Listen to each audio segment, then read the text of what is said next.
મિત્રો, બેંકોમાં આઈબીપીએસ પીઓની ખૂબ જ મોટી ભરતી છે તે આવી ગઈ છે। જગ્યાઓ કુલ 5208 જગ્યાઓ પર આ ભરતી છે। સ્નાતક લેવલની આ ભરતી છે। કોઈપણ ગ્રેજ્યુએશન કમ્પ્લીટ કરેલ વ્યક્તિ હોય તે આ ફોર્મ ભરી શકે છે। હાલ ફોર્મ ભરાઈ રહ્યા છે। આ વિડીયોની અંદર તમને સંપૂર્ણ માહિતી આપવામાં આવશે। પરીક્ષા પદ્ધતિ શું છે, એનો સિલેબસ શું છે, એપ્લિકેશન ફી કેટલી છે, અરજી કઈ રીતે કરવી, બધી જ માહિતી તમને આમાંથી મળી જશે। તો જોઈએ ખૂબ જ અગત્યનો આ વિડીયો। આઈબીપીએસ પીઓ ભરતી 2025 એ institute of banking personnel selection એટલે કે આઈબીપીએસ દ્વારા પ્રોબેશનરી ઓફિસર, પીઓ અને મેનેજમેન્ટ ટ્રેની એમટીની જગ્યાઓ પર ભરતી માટે બહાર પાડવામાં આવેલી એક મહત્વપૂર્ણ જાહેરાત છે। જગ્યાઓની વિગત જોઈએ તો 11 જેટલી સરકારી બેંકોમાં 5208 પીઓ જગ્યાઓ આવેલી છે। પ્રોબેશનરી ઓફિસરની જગ્યાઓ છે। અહીં બેંકો આપેલી છે: bank of Baroda, bank of India, bank of Maharashtra, bank of Canara bank, પછી central bank of India, Indian bank, Indian overseas bank, Punjab national bank, Punjab and Sindh bank, UCO bank, union bank of India. તો આ બધી જ બેંકોમાં ભરતી થવાની છે તેની જગ્યાઓ પણ અહીં આપેલી છે। જેમાં દર્શાવેલી નથી તેની પાછળથી જગ્યાઓ છે તે જાહેર કરવામાં આવશે, એટલે હજુ પણ આ જગ્યામાં વધારો થશે। 5208 છે અને હજુ 3 બેંક બાકી છે, તો 7થી 8000 સુધી આ ભરતી જઈ શકે છે। ઉંમર મર્યાદાની વાત કરીએ તો વય મર્યાદા છે તે 1 જુલાઈ 2025 મુજબ ગણવામાં આવશે।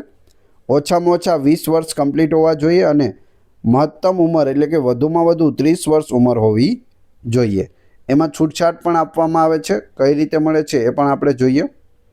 ઉંમરમાં છૂટછાટ નિયમો અનુસાર એસસી, એસટી, ઓબીસી, પીડબ્લ્યુડી અને એક્સ સર્વિસમેન કેટેગરીના ઉમેદવારોને વય મર્યાદામાં છૂટછાટ મળશે। જેમાં એસસી એસટીને 5 વર્ષ, ઓબીસીને 3 વર્ષ અને પીડબ્લ્યુડીને 10 વર્ષની છૂટછાટ મળે છે। એટલે કે એસસી એસટીમાં હોય તો તે 35 વર્ષ સુધી ભરી શકે, ઓબીસી હોય તો તે 33 વર્ષ સુધી અને પીડબ્લ્યુડી હોય તો તે 40 વર્ષ સુધી ફોર્મ ભરી શકે છે। અરજી ફીની વાત કરીએ તો અહીં જનરલ, ઓબીસી અને ઈડબ્લ્યુએસ માટે 850 રૂપિયા અરજી ફી રાખેલી છે, જ્યારે એસસી, એસટી અને પીડબ્લ્યુડી માટે 175 રૂપિયા ફી રાખવામાં આવી છે। ફી ફક્ત ઓનલાઈન ભરવાની છે। તમે credit card, debit card, net banking, UPI દ્વારા ફી છે તે ભરી શકો છો। પગાર ધોરણની વાત કરીએ તો પ્રારંભિક પગાર 76,000થી લઈ અને 90,000 સુધી દર મહિને હોય છે।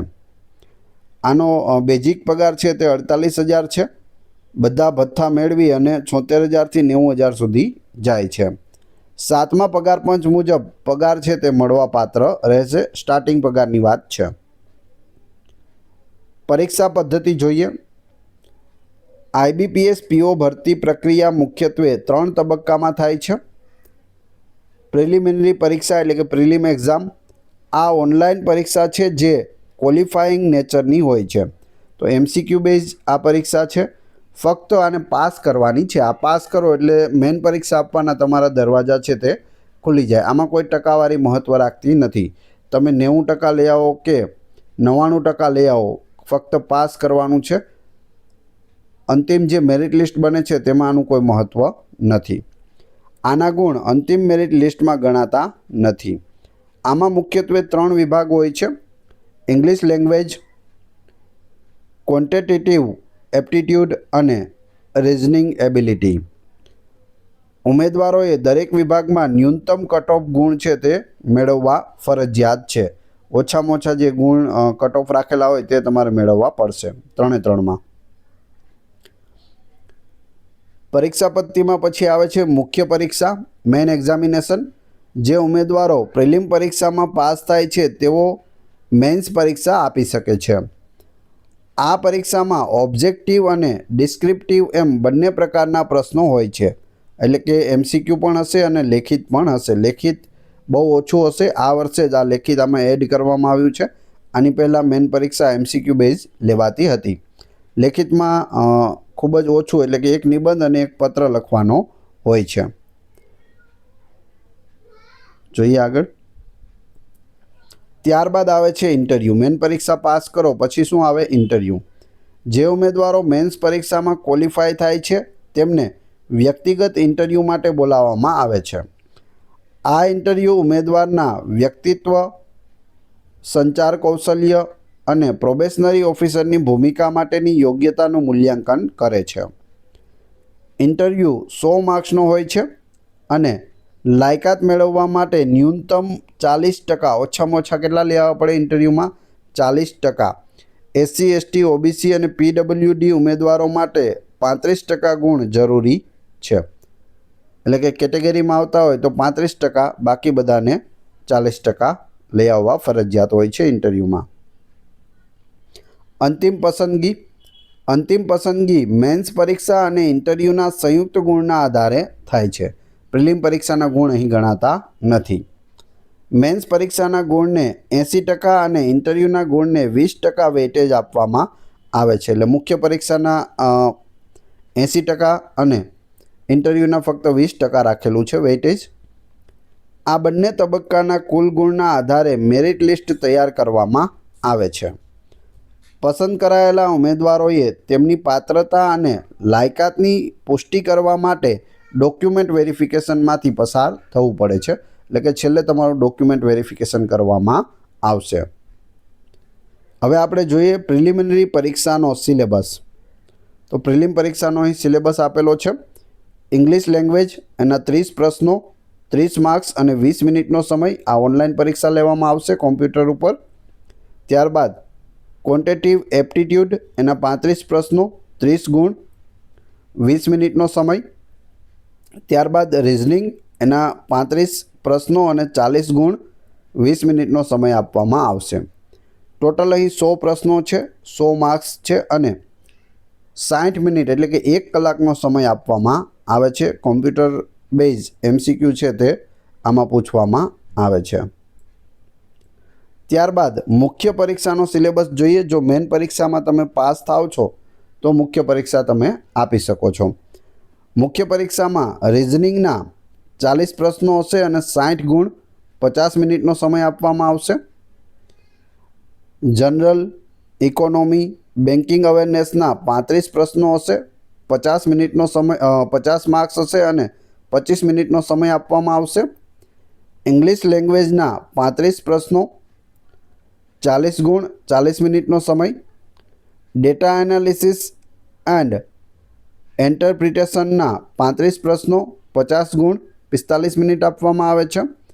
ત્યારબાદ ડિસ્ક્રિપ્ટિવ એટલે કે લેખિત આવે છે, જેમાં એસે અને લેટર એટલે કે નિબંધ અને પત્ર લેખન હોય છે 2. એના 25 ગુણ છે. 30 મિનિટનો સમય આપવામાં આવે છે. તો અહીંથી લઈને અહીં સુધી આ MCQ બેઝ રહેશે, જ્યારે આ છેલ્લું છે તે લેખિત રહેશે. ફાઇનલ મેરિટ છે તે મેન પરીક્ષા અને ઇન્ટરવ્યૂમાંથી મેરિટ બનાવવામાં આવશે, જેનું વેઇટેજ મેન પરીક્ષાનું 80% અને ઇન્ટરવ્યૂનું 20% છે. શૈક્ષણિક લાયકાતની વાત કરીએ તો ભારત સરકાર દ્વારા માન્યતા પ્રાપ્ત યુનિવર્સિટીમાંથી કોઈપણ શાખામાં સ્નાતકની ડિગ્રી એટલે કે ગ્રેજ્યુએશન હોવું જોઈએ. પછી તમે આર્ટ્સમાં કર્યું હોય, કોમર્સમાં કર્યું હોય, સાયન્સમાં કર્યું હોય, કોઈ પણ શાખામાં કર્યું હોય તો ચાલે, પણ ગ્રેજ્યુએશન કમ્પ્લીટ હોવું જોઈએ. ગમે તેટલા ટકા હોય ચાલે, 40% હોય તો પણ ચાલે અને 80%, 90% હોય તો પણ તમે ફોર્મ ભરી શકો છો.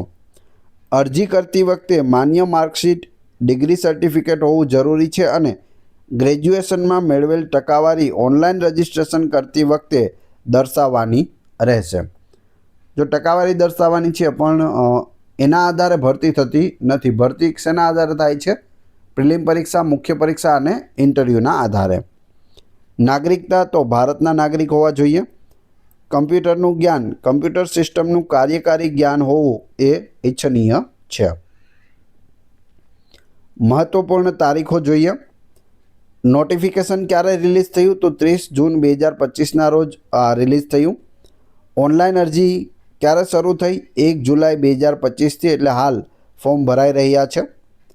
ઓનલાઈન અરજી કરવાની છેલ્લી તારીખ કઈ છે? 21 જુલાઈ 2025 છે. 21 જુલાઈ પહેલાં ફોર્મ ભરી દેવું. હું તો કહું આજે અથવા કાલે ફોર્મ ભરી દેવું જોઈએ. પ્રિલિમ પરીક્ષા 17, 23 અને 24 ઓગસ્ટ 2025ના રોજ આની પ્રિલિમ પરીક્ષા છે તે લેવામાં આવશે. ત્યારબાદ મેઇન પરીક્ષાની પણ તારીખ આપી દેવામાં આવી છે. મેન્સ છે તે 12 ઓક્ટોબર 2025ના રોજ યોજાશે. તો બધી જ તારીખો આપેલી છે અહીં. અરજી પ્રક્રિયા. અરજી ફક્ત ઓનલાઈન જ કરવાની રહેશે. ઓફલાઈનનો કોઈ ઓપ્શન નથી. ઓનલાઈન અરજી કરવાની છે. અરજી કરવા માટે ઉમેદવારે IBPSની સત્તાવાર વેબસાઇટ www.ibps.in પર જઈને અરજી ફોર્મ ભરવું પડશે. મહત્વપૂર્ણ સૂચના. અરજી કરતાં પહેલાં સત્તાવાર જાહેરાત એટલે કે નોટિફિકેશન એકવાર ધ્યાનપૂર્વક વાંચી લેવું. આ નોટિફિકેશન તમને આપણી ટેલિગ્રામ ચેનલ અને વોટ્સઅપ ગ્રુપમાં પણ મળી જશે. તમે જોઈ શકો છો. જે મુખ્ય માહિતી છે, મેઇન ઇન્ફોર્મેશન અગત્યની, તે મેં તમને આ વિડીયોમાં આપી દીધી છે. આના આધારે પણ તમે ફોર્મ ભરી શકો છો. વિડીયો પસંદ આવી રહ્યો હોય તો લાઈક કરો. તમારા બધા મિત્રો કે જેઓએ સ્નાતક કરેલું છે, ગ્રેજ્યુએશન કમ્પ્લીટ કરેલું છે, તે બધા જ મિત્રો સાથે વિડીયો શેર અવશ્ય કરી દો, જેથી બધા લોકો આમાં ફોર્મ ભરી શકે અને જેના નસીબમાં હોય તેને નોકરી મળી શકે. તમારો કોઈ પણ પ્રશ્ન હોય કમેન્ટ બોક્સમાં જણાવી શકો છો. આ ચેનલ ઉપર ઘણા બધા વિડીયો અવેલેબલ છે. તમે ચેનલના નામ ઉપર ક્લિક કરી વિડીયોમાં જઈ બધા જ વિડીયો જોઈ શકો છો. આશા રાખું છું આપને વિડીયો પસંદ આવ્યો હશે. મળીએ છીએ નવા વિડીયોમાં. ધન્યવાદ.